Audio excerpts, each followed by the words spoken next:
into the third and the fourth one. The third one for me was, I've tried this and I've failed. What if I fail again?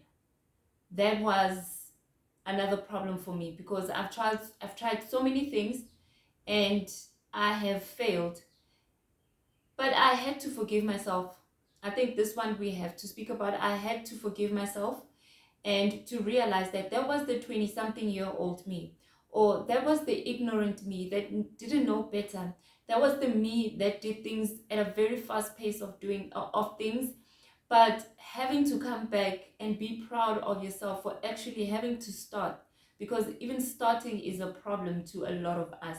So for me, I failed because I failed myself. And when I look at my life, it's because of the choices, it's because of rushing, it's because of all of those things and those factors that are surrounded by that. So that other one, a lot of people have tried things and have failed, and they're like, no, I'd rather not even try again. I'd rather just sit in this position where I'm at and I'm fine, but the heart, the soul wants to get and grab more. But because of the times you were burnt, you were like, I remember that time, it was painful. But I'm just, with this one, I would like to encourage each and every one of you that had tried something, each and every one of you that had tried and failed.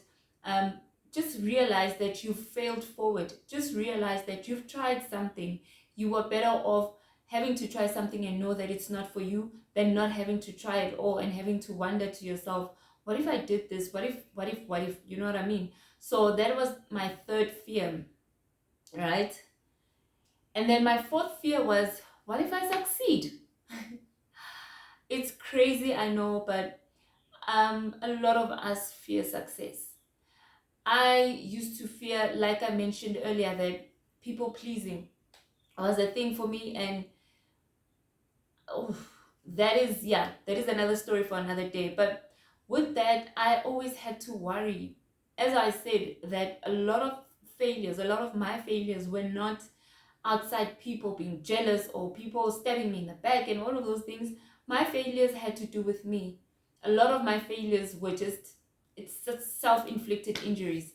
So with that, I would sometimes even abort a mission because of thinking, man, people are supporting me, people like what I'm bringing to the table. What if I succeed? What if I don't become the person that they know me to be? What if I become unrelatable? What if I don't get to be in the spaces and circles? Sometimes when you are successful, people don't give you that, they don't look at you the way they used to look at you, they don't talk to you the way they used to talk to you, they don't even maybe invite you to certain spaces anymore because they just feel like, no, this is no longer for her. And that is all in my head, guys. That was literally everything that I would just cook up in my head for me to actually abort mission, or to not even start, or to just be scared and shrink myself. And that is hectic. But you would be surprised how many people go through that process, because you don't want to be the person that is just outcast, having to actually wanting to, when you're a people pleaser, you want to always be okay with everyone. And success means you have to cut off some people. Success means you have to draw certain boundaries, because you I mean, there are things that are of cost now to you, time and certain things. What if you're a celebrity or your brand or whatever, you don't, there are certain things now that you have to move different, let me put it that way. So for a people pleaser, that is hectic. So I had that fear as well. So those four type of fears that I had, I probably have more, but those are the ones that I actually have came with right now. So guys, I would really encourage you guys to literally introspect, look at the different types of fears that you guys have. Ask yourself, is this a conditioning, societal conditioning? Is it because of where I come from? Is it because of what I've gone through? Is it because of me not seeing, not being in a space where I see people doing it? Then it needs for you to sit down and write down your dreams, number one. Look at the areas in which you are fearful in, why you have fear in those areas, and to overcome them. For me, because I'm a believer, I am a Christian, saved, sanctified, washed by the blood of the Lamb. Hallelujah! I believe in reading the word. No matter how hard situations are, I really, really believe in the word. And for me, I was actually meditating on this word because I'm just that person that I don't want to be that Christian that does not benefit from being a Christian. My life needs to go from here to here. It needs to be fruitful. So I dwell into the word, even if it's one verse, and I'm like, I need to get something out of here. I need to understand why I'm fearful in this area. I need strength. I mean, the word of God is affirmation as well. When you read the word of God, when it says, I do not give you the spirit of fear of being timid, of starting things, but I've given you the spirit of power, of love, and of a sound mind. I mean, that's discipline. Having a sound mind is discipline. Having a sound mind is having to fight through the depressive thoughts that come, because when you have a sound mind, your mind is balanced. You know what I mean? When you have love, you are able to look at outside in that lens of love. And when you have a lens of love, you want everything inside of you to have light, meaning now you're going to have to look at why do you do those things, why do you sabotage yourself, why do you hate, why do you do, all of those things that will bring you to a space and a place of receiving light, so that you can see the world with love, and that you can able to actually even pour out that love to the people. So, and he has given us the spirit of power. The power does not come from us, guys. The power comes from God. When you just go to God and be vulnerable and just pour it all out to him, and he will give you the power, because he says, not by might, not by power, but by his spirit. He's the one that gives it to us. And for me to conquer the fear, I've had to realize that it is God that gives me the power. I've had to realize that I can actually leave it all to him and just let him know of my plans and ready myself of it. I can actually not do this by myself.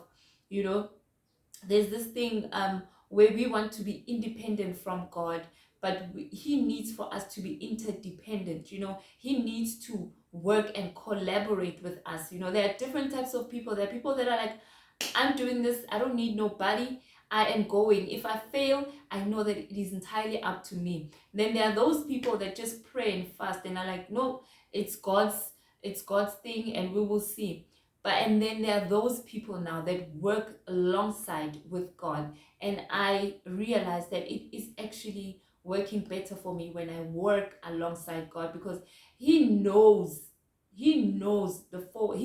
before I actually even get to that place of achieving whatever I need to achieve. So I just need to play my role, because obviously faith without works is dead as well. So with me meditating on that word in Timothy, I just realized my word. Timothy was this young person, and he now has to take over a church or a ministry, for example, and he is there scared as hell. You know what I mean? And I can just imagine a lot of us having to be fearful of who was before me, who did it before me. What are people going to say? Are they going to be naysayers? Are they going to be doubters? Are they going to be those ones that will leave? For example, they'll be like, this person is trying to copy this person, and I'm not going. A lot of those things that come to us as human beings. But I'm just here to encourage you guys. If you have time, you also need to meditate on that word. If you have time, look at the different aspects. I will, I guess, write down the scriptures that I kept mentioning alongside this video. I didn't want this video to be long, but because I talked too much, it ended up being long. I really wanted it to be like 6 minutes long, and we have not even covered a lot of things. But you know what we can do is, with each and every one of you who has questions or anything, you can just drop me an email. I think it is on the description box, and then we can unpack it. If maybe there's a Q&A, for example, next week, if someone wants us to do a Q&A next week, we can do that, and then we can just unpack it with people's questions and with answers, to be more practical. I was just giving you guys an introduction, but if any of you want to know more, if any of you want assistance, because it is important, guys, to have supportive structures. If there's any of you that is like, I want to do this, but I'm stuck, I don't know what to do, help me, So, can we have those conversations? Can we have comments? Can we have people asking questions? If you want to be anonymous, fine, be anonymous. But let us keep the ball rolling so we can help each other out. Guys, this year we are fetching our lives on their necks, guys, on their necks. We on our goals next. We on our aspirations next, our visions next. Guys, we cannot. We cannot. But anyway, guys, have yourselves a wonderful day, afternoon, morning, whatever time you guys are going to be watching this. And just know that I love you guys. And thank you for watching. Bye.